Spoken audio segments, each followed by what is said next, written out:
Okay, one last excerpt from Douglas Murray's The Madness of Crowds. I'm almost done with the book, so probably this will be the last one. But the reason I'm posting it is because I got a note from someone today asking if their daughter was trans. I haven't read the comment because I've been working, and I just saw it on my phone, but I thought, I have daughters. Is this a conversation I'm going to have? Like, my heart goes out to this woman.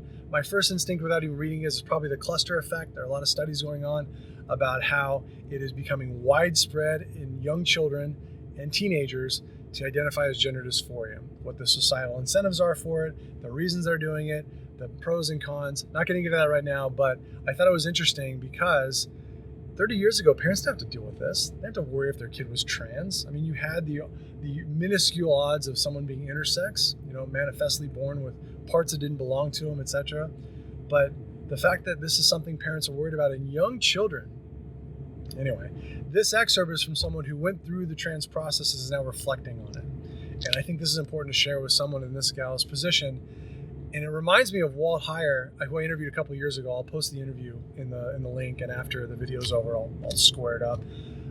Who said when he went through it, it was all one-way traffic, encouragement, praise, support, attaboys. Then when he decided it was a bad idea and he was miserable, crickets on a good day, ridicule and scorn on a normal day.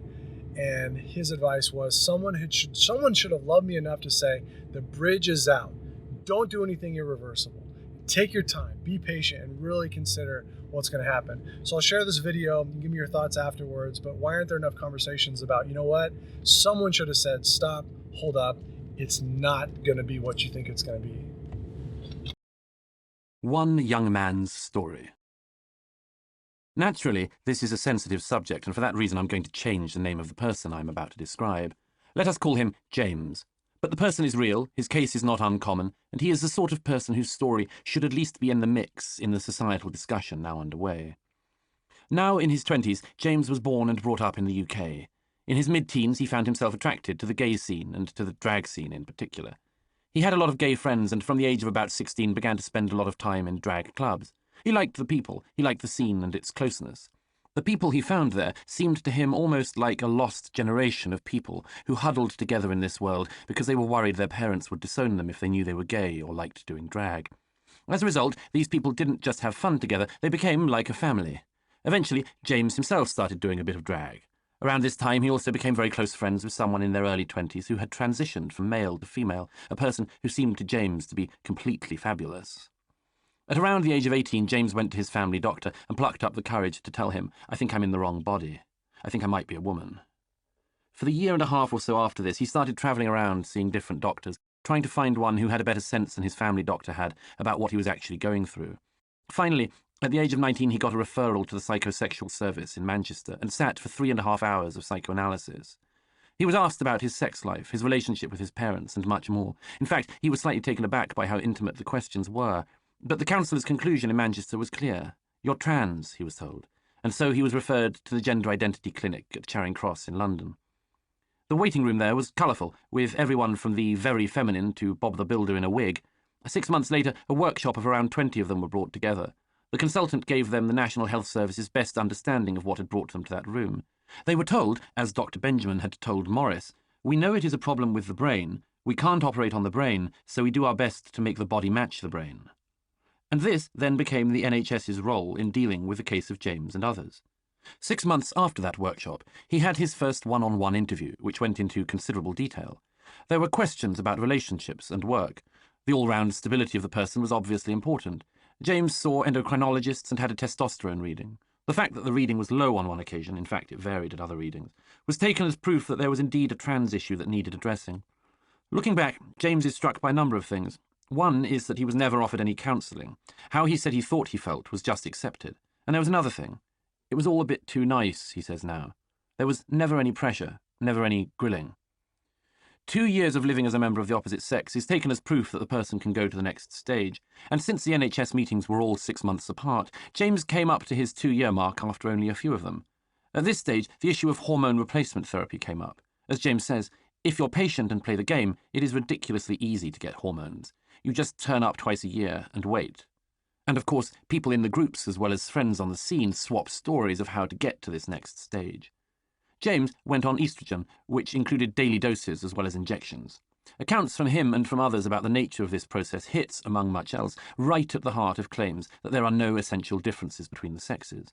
Indeed, in any other context, the descriptions of the effects of estrogen on the male body would be considered wildly sexist. James's experience was much like that of others who start taking estrogen and anti-androgens, testosterone blockers. Among the things that happened was that he became more emotional than he had been before. I cried a lot. His skin began to soften and his body fat began to redistribute. But he noticed other things. The movies, and even the music he liked, began to change, as did what he liked in bed. James took the estrogen for more than a year. He had been a late developer, and there was speculation over whether he had in fact still got a small amount of puberty to go through when he'd begun taking hormones. He also had 2 meetings, one by Skype and one in person, about the possibility of moving to the next stage. He knew that the backlog of cases meant the NHS couldn't be hurried to this part of the process, but he says that he raised with them the possibility of going for private treatment abroad for gender reassignment surgery. A place in Marbella on the Costa del Sol had been recommended by a number of people, and he says that the NHS neither tried to endorse nor stop him when he mentioned that he was thinking of taking this route. He got information on the costs of procedures, drugs, and even flights. I came very close to doing it, he says. I am very glad now that I didn't. Even during the time that he had been on hormones and had been looking to going to the next stage of transitioning, a number of things had begun to preoccupy him. So far, James had only really heard one side of the argument.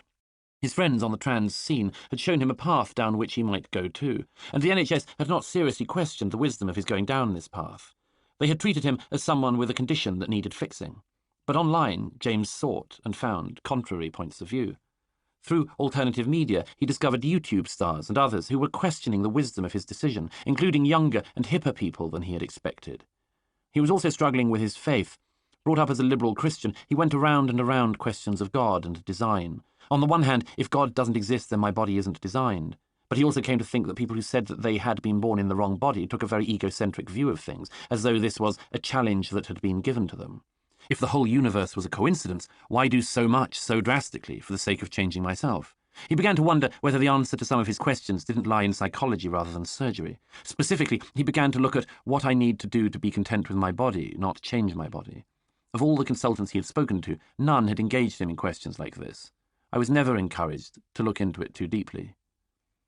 There was something else which made James begin to wonder whether this was really something that he wanted.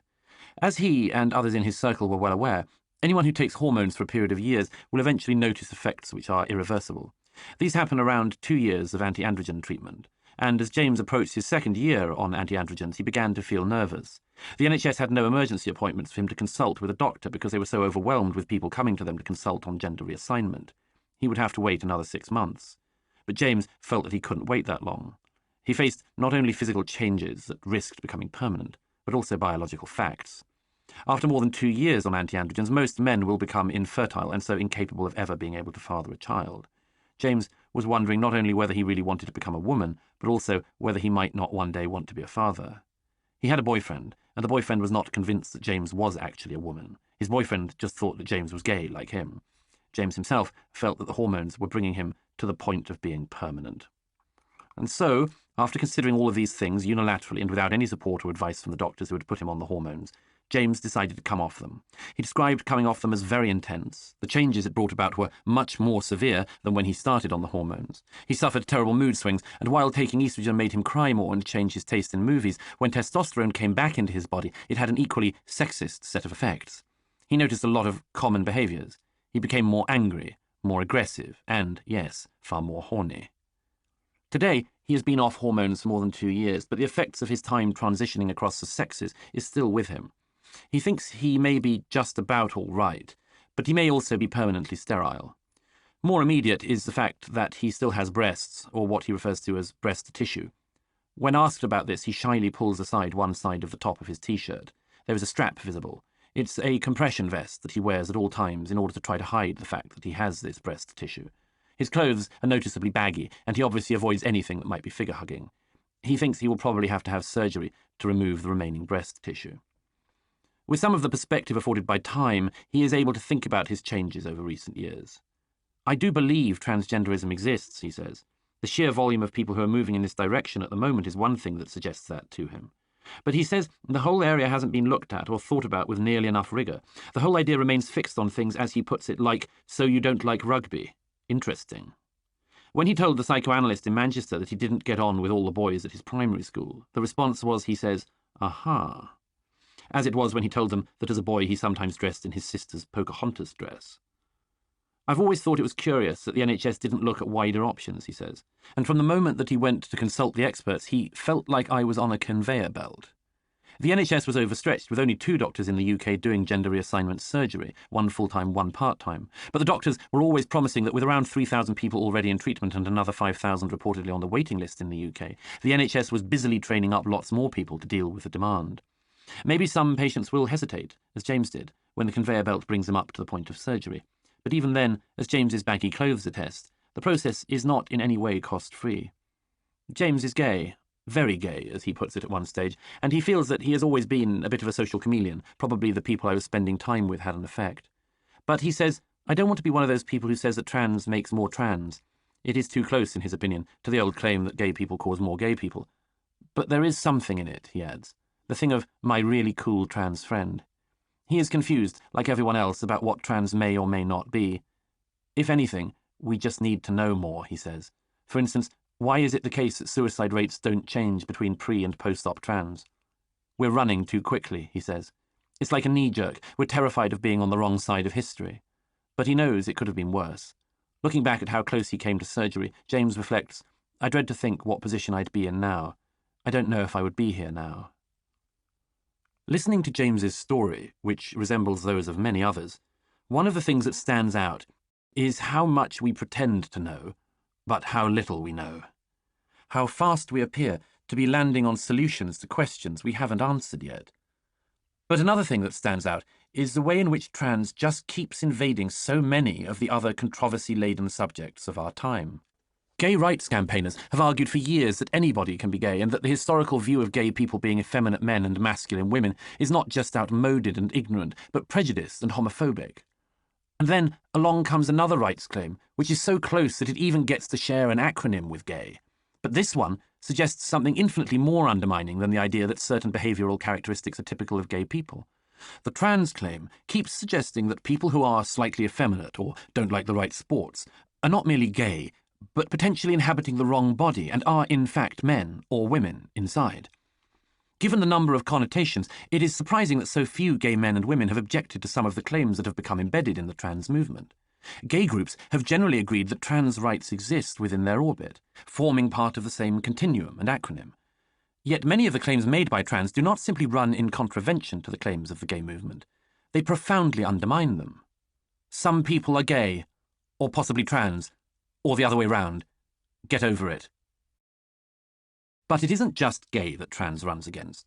Rather than unlocking the intersections of oppression, as the intersectionalists had claimed, trans simultaneously throws their own movement's aims into the starkest possible relief and produces a veritable pile-up of logical contradictions.